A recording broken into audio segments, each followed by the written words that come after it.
John. Hey, Tasha. How are you today? Good. How are you doing? I'm good, thank you. Thank you so much for meeting us today. So just to start off with a few icebreaker questions, what are your top hangout spots in Aber? Top hangout spots in Aber are Paint Ice Woods, Oh, number one, which is just behind where I live, and I walk my dogs there in the mornings, which is very nice. yeah. So I love going there. I love going down to South Promenade, Okay. actually, and I go to the Hut. Oh, Yeah, I like the Hut, yeah. and going along there. They're my top two places to hang out in Aber. Yeah, Oh, that's a good spot. yeah, Really both good. really nice. So what's a food hangout place that you would recommend? So I would recommend a few. Okay. I think I really enjoy going to the Glen, if I'm honest. Ooh, Yeah. man, I like the Glen for an evening meal. really good. Yeah, the burgers there, really good. Yeah. Very good. That's probably my favourite kind of go-to place for a Solid. a good solid meal. So my other good go-to place is Ultra Comida Okay. as well. Really like the breakfast there, but also the snacks and coffee there is really good. Oh, what's your go-to at Ultra Comida? If I'm honest, it's they do a really good kind of cooked breakfast, Okay. kind of Spanish style with amazing sausages and potatoes, and it's great. Oh. It's very unhealthy, but it's great. Yeah, that's good. And then what's a place that you like to go for walks? And you mentioned obviously walking the dogs as well, but Yeah. you also like to. For one of my really favourite walks is actually the walk from Aberystwyth to Borth, Coastal Path walk. Yeah. It's a great walk. You get the bus back from Borth, which is great. Up and downhill, beautiful scenery. Yeah. Takes 3 or 4 hours. Really nice way to spend a day. That's amazing. Thank you for the top tips. So I heard somewhere that you were a bouncer once upon a time I was. here in Aber. Yeah. What was that experience like for you? Mad. Nice.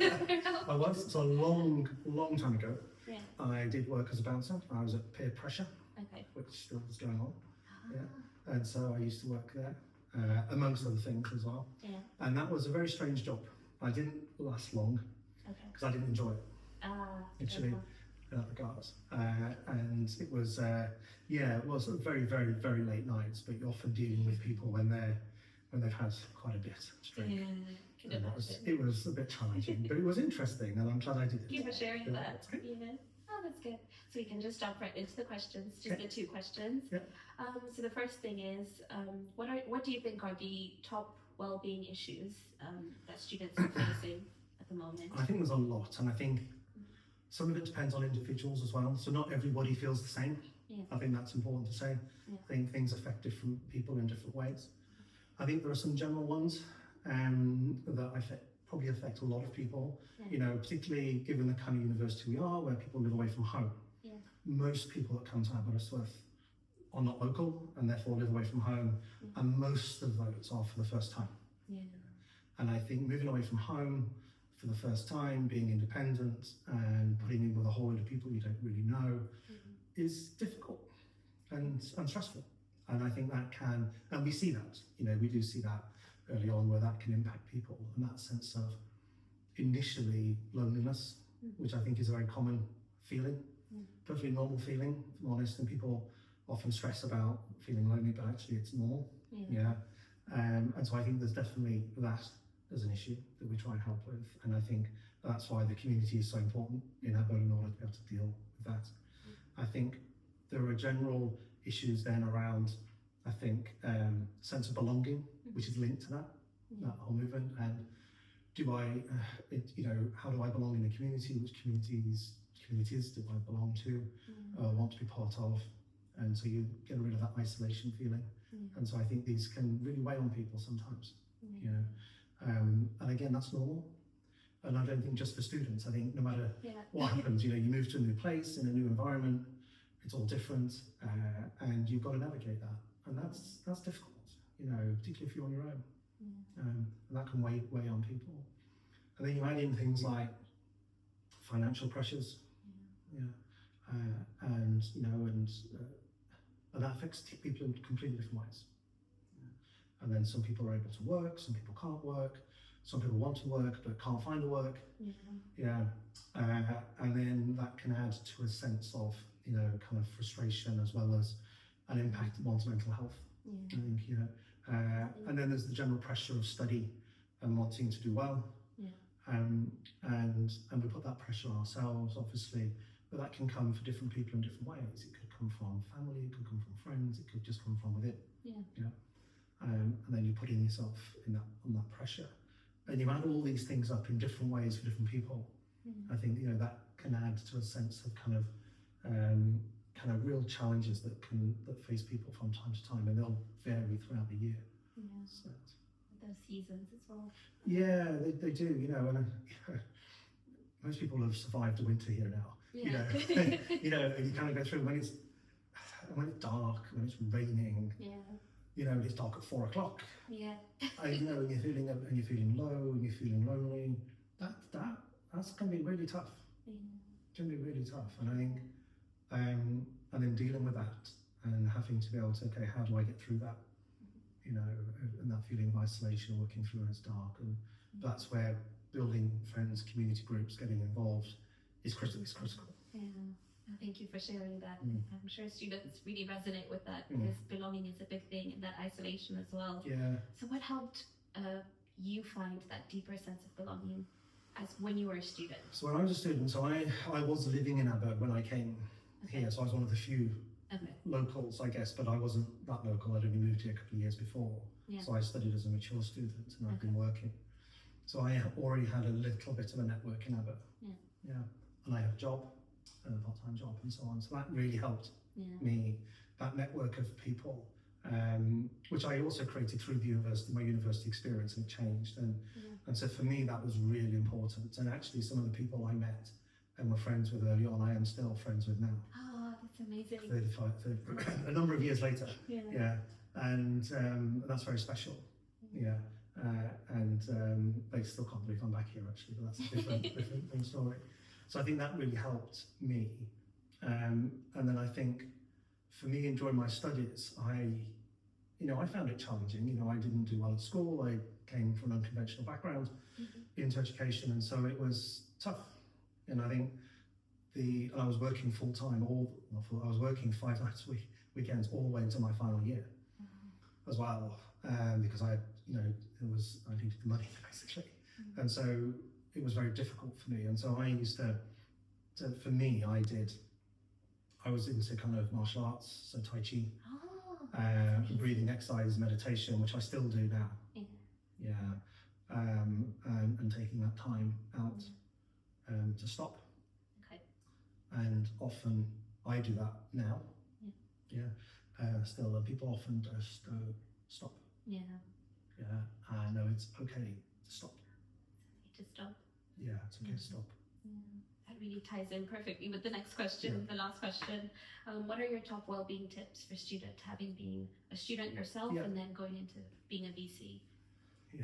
So I think you have to take, these are things that are easy to talk about, they're very hard to do. I think I'll start with that. And I think for me, again, I can only talk from a personal perspective. So for me, understanding that it's okay to take care of yourself is really important, because no one else will do it sometimes, right? And so it's your responsibility. I realized that at some point, and as I said, when I was studying, I did my Tai Chi and my breathing exercises, and that helps. And I still do that now. I still meditate. I still do mindfulness exercises now. It allows me just to take that time out and to stop and focus on me, and that's really important. And I don't think that's being selfish at all. I think that is just general health, good well-being care for your own mental health, which I still use.